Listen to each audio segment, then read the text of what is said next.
Hey guys, welcome back to my channel. Hopefully 2019 has begun very positively for you. Hopefully it's fruitful and you're accomplishing everything, or at least beginning to go towards the goals that you want to achieve for this year. So good luck to you all. Now, in my previous video, I discussed the issue that is global warming. I explained what it is exactly by definition, what the causes are, and how it functions. But I'm sure many of you are thinking to yourselves what you can do to undo the change we've implemented onto our planet. As grim as our situation may be, it is definitely not the end of the world today if we take action and responsibility for the wrongdoings that we have caused already. While you may think that there isn't much you can do as the problem is on such a massive scale and one little person cannot make such a huge impact, believe me when I say that you are most certainly wrong. Every little thing helps, no matter how minuscule it may appear. It is thanks to you and both your actions and your words speaking loudly. You not only help the environment, the animals, and your own health, but also inspire others to follow along with the ride. It is thanks to various people I've discovered through social media, as well as my own feelings, I've chosen the path I am on today. Who knows, maybe you could be the person to inspire someone through an Instagram post, or while speaking to a friend during a conversation, or just so happens that someone else overheard your conversation with that one said friend and was inspired to take action and do something about it themselves. Every second, minute, hour is worth it. But starting off the video, of course, the first thing you could do to help the earth is one of the most impactful, and is transitioning to a vegan diet.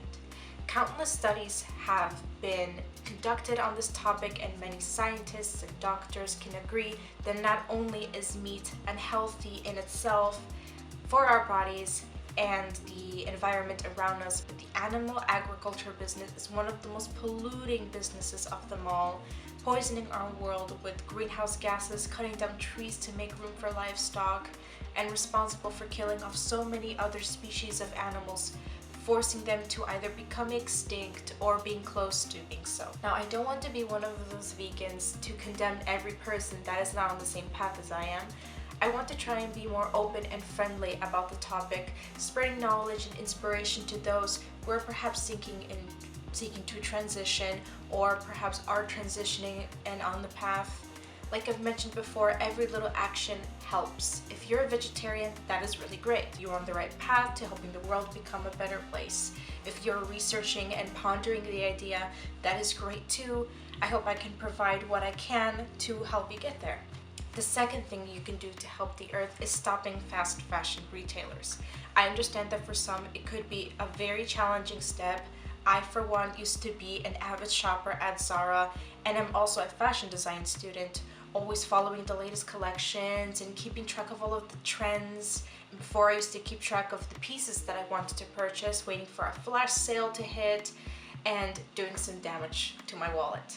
But sooner or later, I began to realize the hurt that I was causing, and ever since one of my favorite YouTubers, Sarah Hawkinson, began her journey with cutting off fast fashion, talking about the industry and why she chose the path, I understood the cons considering my options. There are many alternatives to fast fashion, such as thrifting, consignment shops, showrooms, independent designers, brands that don't support the industry by making clothing in their own countries themselves or checked out factories. You could also do research on different brands and the factories that they produce their clothing and fabric from if you choose to. You are a consumer and you have every single right to know where each piece of clothing comes from. There's also the very obvious option of making the clothing yourself if you have the knack or the skill to do so.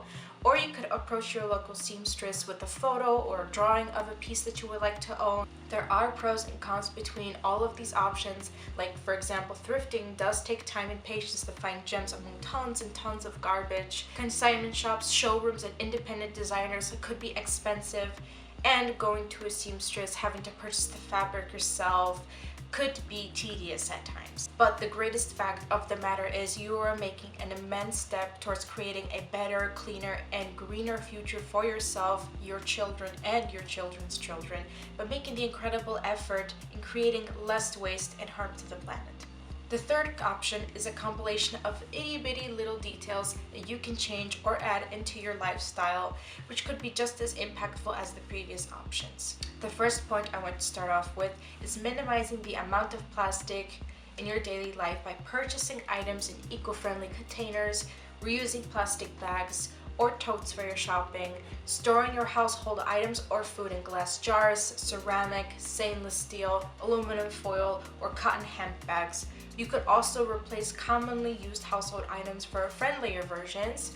For example, plastic straws for stainless steel straws, or bamboo, of course. That is also a very popular option there.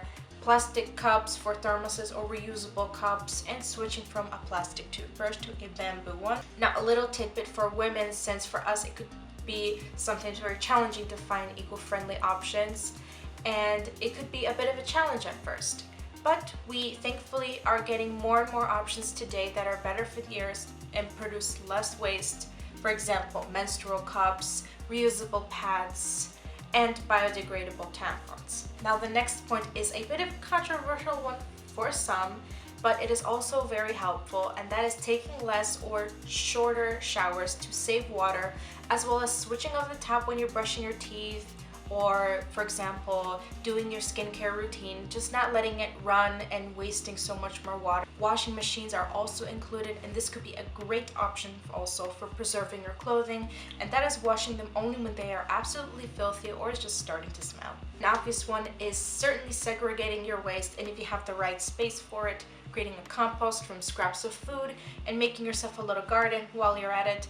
If, of course, you live in a house, then that should not be a problem. If you have enough land, you could have a patch of grass to grow your own food.